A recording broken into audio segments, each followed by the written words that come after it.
Hello नमस्ते, मैं doctor Atul आप सभी का स्वागत करता हूं। पिछले वीडियो में हमने अनीमिया के बारे में जाना था। अनीमिया होता क्या है और किन कारणों से अनीमिया हम में पाए जाते हैं।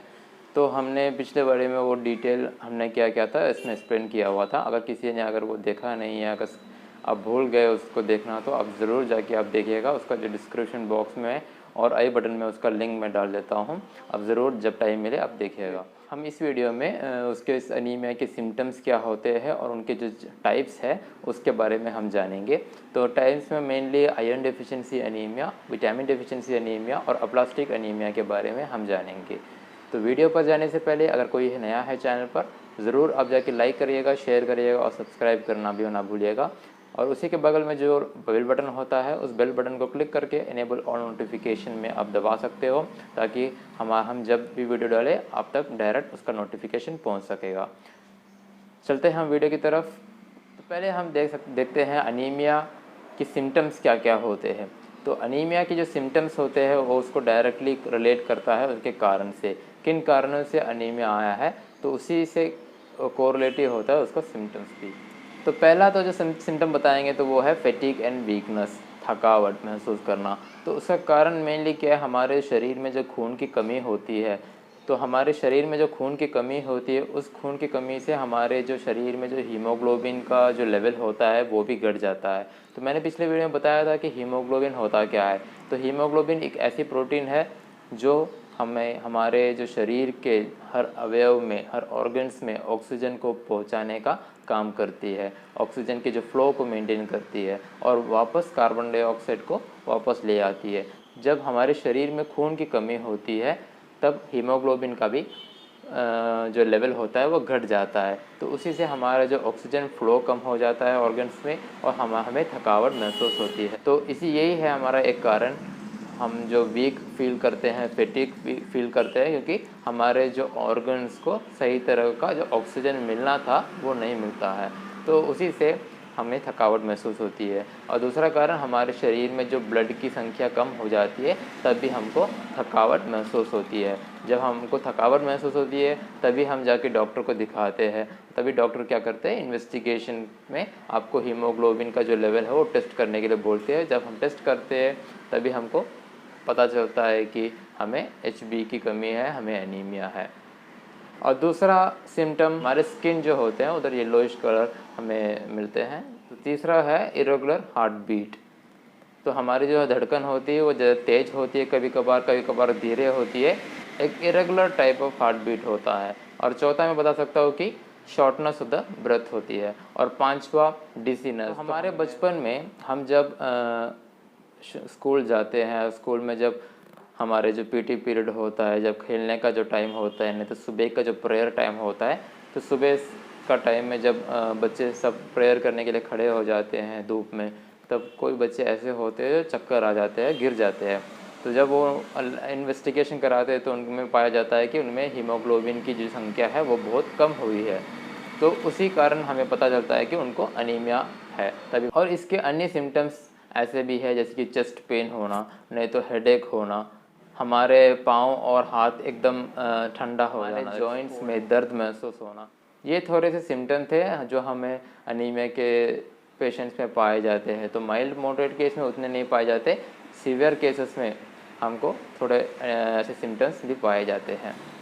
तो अगला हम देखते हैं टाइप्स ऑफ एनीमिया। अनीमिया कितने प्रकार के हैं। तो अनीमिया का जो पहला प्रकार मैं बताऊंगा, आयरन डेफिशिएंसी अनीमिया। हमारे शरीर में जब आयरन की मात्रा जो होती है वो कम रहती है तब हम उसको आयरन डेफिशिएंसी अनीमिया कहते हैं। हमारे शरीर में जो बोन मैरो होता है वो आयरन की मदद से हीमोग्लोबिन को प्रोड्यूस करता है। अगर सही मात्रा में हमारे शरीर में आयरन की जो लेवल है वो नहीं होती है तो हमारा जो हीमोग्लोबिन का प्रोडक्शन होता है वो भी ख़राब हो जाता है और हमारे शरीर में खून की कमी होती है। तो आयरन डेफिशिएंसी अनीमिया को बहुत सा कॉमन टाइप माना गया है, कॉमन टाइप ऑफ अनीमिया माना गया है, क्योंकि हमारे जो भी केस अनीमिया के केस आते हैं अधिकतर केस में 50% से भी ज़्यादा हमें आयरन डेफिशिएंसी अनीमिया ही पाए जाते हैं। इसलिए ये एक कॉमन टाइप ऑफ अनीमिया माना गया है। तो अगला हम जानते हैं कौन कौन से ऐसे फैक्टर होते हैं जो हमारे शरीर में आयरन की मात्रा को कम रखती है।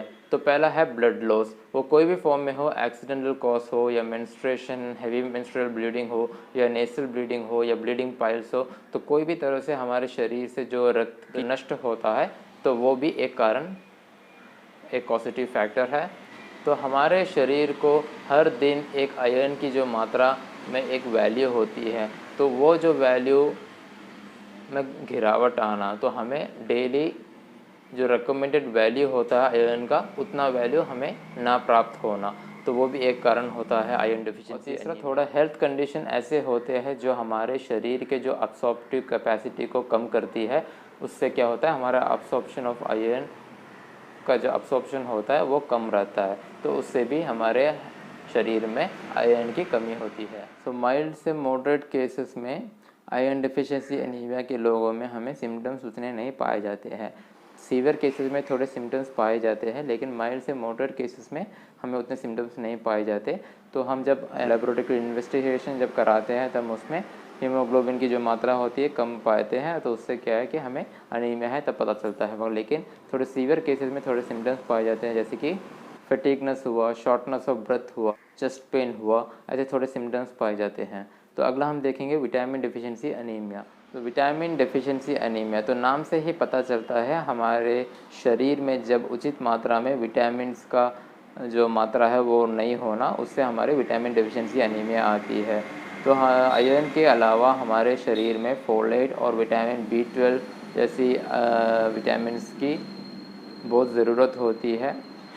जब हमारे पोषण में, जब हमारे आहार में जब विटामिन B12 और फोलेट की कम मात्रा होती है, तब हमें विटामिन डिफिशिएंसी एनीमिया। थोड़े ऐसे भी व्यक्ति होते हैं जो बहुत सारा ऐसे खाना खाते हैं जिसमें विटामिन B12 और फोलेट की मात्रा होती है, लेकिन उनको भी विटामिन डिफिशिएंसी एनीमिया होती है। इसका मुख्य कारण ये होता है कि उनका जो अब्सॉर्प्टिव कैपेसिटी होता है, अब्सॉर्प्शन पावर जो होता है वो कम रहता है, इसलिए उनको विटामिन डिफिशिएंसी एनीमिया होती है। तो सिम्टम्स की बात करें, उनको जनरल सिम्टम्स ऑफ एनीमिया में जो हमने बताया था, जो जनरल सिम्टम्स है वो भी उसमें इस विटामिन डिफिशिएंसी एनीमिया में वो भी पाए जाते हैं। उसके अलावा थोड़े से सिम्टम्स है, जैसे कि हमारे जो हाथ और पैर में नंबनेस आ जाना, मसल का वीकनेस होना, मसल वीकनेस होना, हमारे जो मसल्स होते हैं उनका वीक हो जाना, और रिफ्लेक्सेस मूवमेंट्स में भी प्रॉब्लम आती है, और डिप्रेशन जैसे सिम्टम्स आते हैं। तो डाइजेस्टिव सिम्टम लाइक नोसिया, नहीं तो वोमिटिंग, नहीं तो गैस बनती है पेट में, नहीं तो ब्लोटिंग होती है, नहीं तो क्या है हार्ट बर्न होता है। तो ऐसे थोड़े सिम्टम्स उनके में स्पेसिफिक ऐसे विटामिन डिफिशिएंसी में पाए जाते हैं। अगला हम डिस्कस करेंगे अप्लास्टिक एनीमिया। तो अप्लास्टिक एनीमिया होता क्या है? अप्लास्टिक एनीमिया को बोन मैरो अप्लेशिया भी कहा गया है। हमारे शरीर की जो बोन मैरो होती है वो उचित मात्रा में रेड ब्लड सेल का प्रोडक्शन ना कर पाए, तो उस कंडीशन को हम अप्लास्टिक एनीमिया बोलते हैं। तो इसका मुख्य कारण ये होता है कि हमारे जो बोन मैरो में जो स्टेम सेल्स होती है उनका डैमेज हो जाना। तो स्टेम सेल एक ऐसी चीज़ होती है जो RBC, WBC और प्लेटलेट के प्रोडक्शन में मदद करती है। तो जब स्टेम सेल ही डैमेज हो जाती है तो हमारे शरीर में रेड ब्लड सेल की प्रोडक्शन भी घट जाती है। अप्लास्टिक एनीमिया का जो मुख्य कारण होता है, जो कॉज होता है, वो ऑटो इम्यून एक्टिविटी ही है। हमारे शरीर के जो इम्यून सिस्टम होते हैं वो खुद के जो बोन मैरो में जाके उधर के जो स्टेम सेल प्रेजेंट होती है उसको जाके अटैक करती है, उसको डिस्ट्रॉय कर देती है। तो उसके अलावा कौन कौन से कारण हैं, जैसे कि इनहेरिटेड कॉज हुआ, मेडिकेशन हुआ, auto immune disease, viral disease, ऐसे थोड़े कारण हैं जिससे हमें ऐसी कंडीशन पाए जाते हैं।